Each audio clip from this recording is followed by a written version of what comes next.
2014 wasn't the best year for video games, with buggy games, broken games and just overall disappointments. It's easy to feel a bit down about gaming as of late, but 2015 looks to turn that frown upside down with a surplus of big releases. Here are my top 15 games to look forward to in 2015.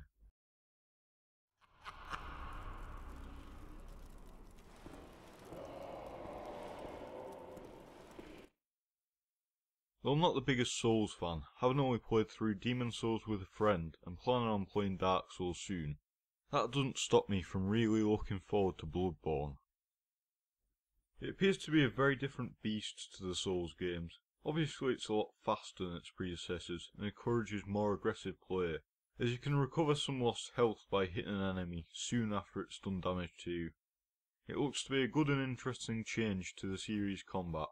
That's without even mentioning the fucking shotguns and flamethrowers. The setting is also intriguing, being a Victorian-like world but a lot more dark and grim. Bloodborne, it'll probably be the first game I buy brand new in 2015. Me and many others highly anticipate its release. Many would agree that zombies have gotten old really fast with a recent surplus of zombie-related media. Do you know what hasn't got old yet? Parkour. Yes, a first-person zombie game with a hefty dose of parkour. Movement mechanics are always a great way to spice up a game's formula, and it's enough to get me excited for this game. As well as the fact that it emphasises melee combat, has a cool night and day mechanic, normal zombies day, super zombies night, and the cherry on top being a British protagonist. Dying Light aims to defy expectations and rise above its peers.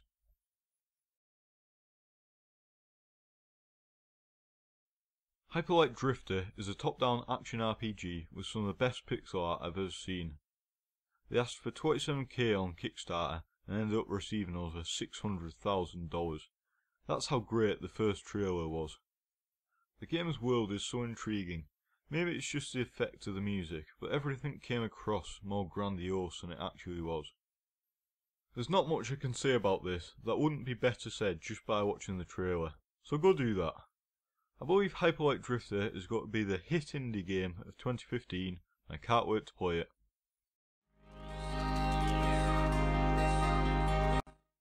I'm a huge fan of the recent Telltale games, specifically The Walking Dead and The Wolf Among Us.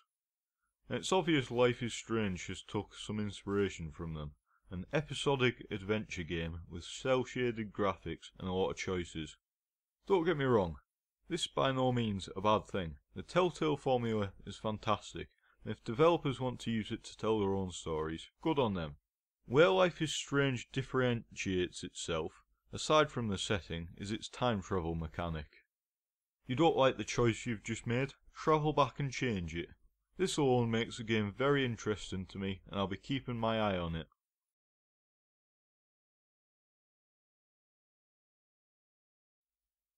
I'm rather excited for Zelda Wii U. It seems like they're making huge changes to the Zelda formula, making it more exploration based like the original rather than some of the newer games. The visuals are tremendous, being a good midpoint between Twilight Princess and Wind Waker. Also, horses don't run into trees, because real horses don't run into trees. While this may sound kinda silly and unimportant, it's little details like this that make you realise how good Nintendo are, because no one else thought of it. You can vault off the horse. Yes. And while jumping, you can shoot arrows. Metal Gear Solid 5 The Phantom Pain looks amazing. With the exception of Ground Zeroes, every MGS game has been incredible, and this one looks to be no different in that respect.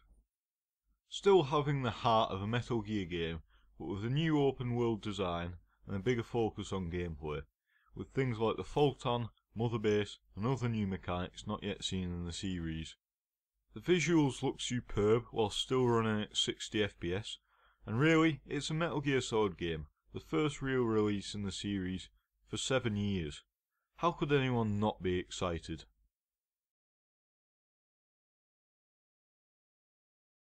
I'm not a big Mega Man fan. I don't think the series is bad, it's just not one I'm overly fond of. So much to my surprise, I'm actually quite eager to play Mighty No. 9, even though it's incredibly similar to Mega Man and being made by Keiji Inafune. Maybe it's due to it being newer, so I'd assume it'll have more contemporary design choices to make it less frustrating than the Mega Man games. I know I like the dash mechanic that's been shown, as it seems to give you a bit more defensive capabilities, something I felt was lacking in the Mega Man games. Shovel Knight was an excellent game that kinda made me hungry for more action platformers in that calibre. Who knows why I'm excited for it? All I know is it looks good and I want to play it.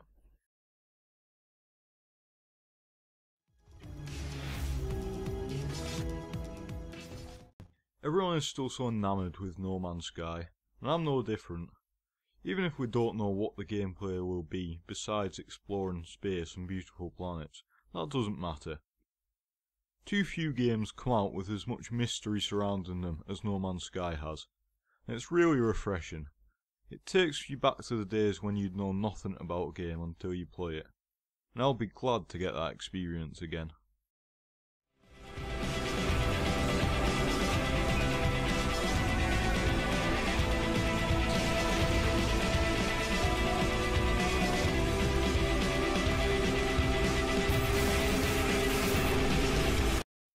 Persona 4 on the PS2 is one of my favourite games of all time.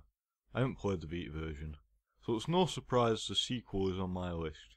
We don't know much about the game besides what the main character looks like, and that it's going to have some themes regarding freedom, indicated by the tagline of the first teaser, "You are a slave, want emancipation?" I'd say it's also going to be a lot darker than 4, given the tone of the first two trailers. They were actually kind of unsettling in a weird way. But it's a safe bet that it's going to be a turn-based RPG set in a high school or college, with the gameplay being split between being at school and fighting monsters in some other world. As it is a Persona game after all. I encourage anyone and everyone to check this game out when it releases, as the series really is something special. When Splatoon was first announced, I was less than impressed. Nintendo's first real new IP since Pikmin, and it's a squid multiplayer paintball game. It didn't help that I'm not a big multiplayer guy, but then I saw the single player trailer and I was sold. It just looks so creative.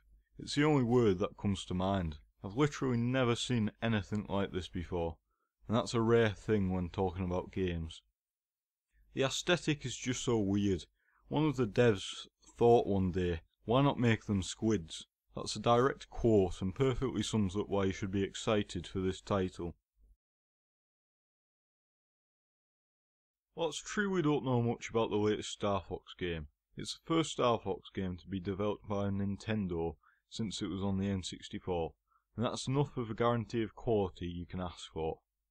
What can I really say about this entry? It's Star Fox. If you like rail shooters, or just good games in general, you're probably going to like this. Well, so long as they don't fuck it up with motion controls or other weird gimmicks. Please don't. A slasher in the form of a David Cage-like game? Sign me up. That's the general premise of Until Dawn, and it sounds fucking awesome. You know how when you watch a horror movie and you shout at the screen, "Don't go in there, you daft bitch"? Well, with this game, you can choose what the character does while she's being hunted down by a killer clown. It's an incredible idea, and I'm surprised no one has attempted it before. Some of you might hate this kind of gameplay-like game, and that's fine, but you can't deny the brilliance of its concept. Wild is a PS4 game made by the creator of Rayman and Beyond Good and Evil. I'm assuming it's a survival game, though that has not been made clear yet. What they have told us is that every creature in Wild will be playable, including wolves, horses, sheep, and even trout. This is the main reason I'm excited for this game. I've always wanted a game where you can play as a load of different animals because I think it opens up a lot of cool gameplay opportunities. There's also the impressive feat that the map will apparently be the size of Europe. Again, there's not much we know about this game yet, and I'm not even sure it's released in this year, but it had to go on the list because it looks awesome and most people haven't heard of it.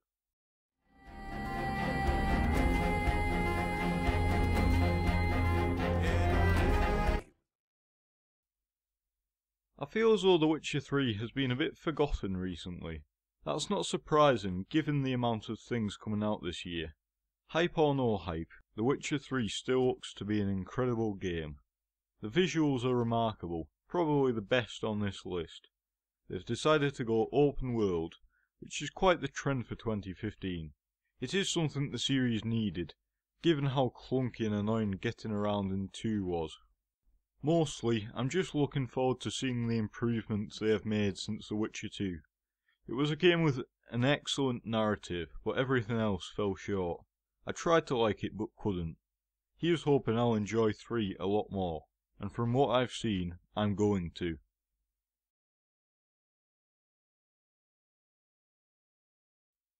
Xenoblade Chronicles X seems epic in every way.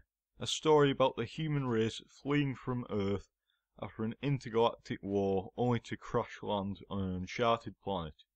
The huge open world, the giant enemies all across the map, and let's not forget the mechs. Scale is not all it's got going for it.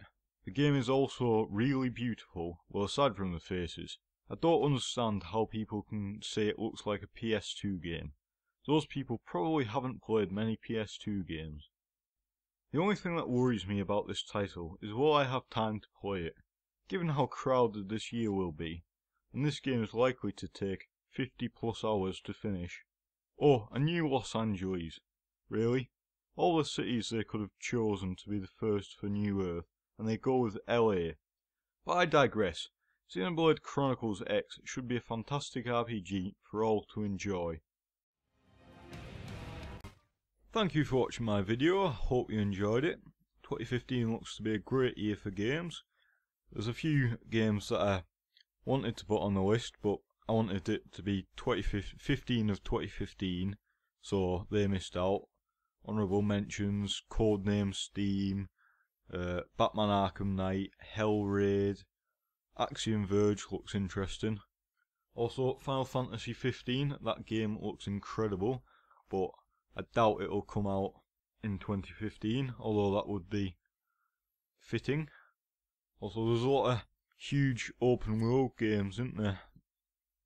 And games that weren't usually open world. Not sure how I feel about that. I think open world games have their place, but there seem to be a lot of them, almost too many now. A lot of big RPGs, which is nice. I didn't rank the entries. They were alphabetical in case you didn't notice. But I'd say 2 ones I'm most excited for. Metal Gear Solid 5 and Persona 5, coincidentally. Because both those series are just always amazing. But yeah, I should end this. If you liked the video, hit the like button. If you want to see more videos from me, subscribe. If you want to see me and my mate doing an LP, then go to youtube.com/liquidmikers. I'll put the link in the description. You should be posting them soon. Thank you and good night.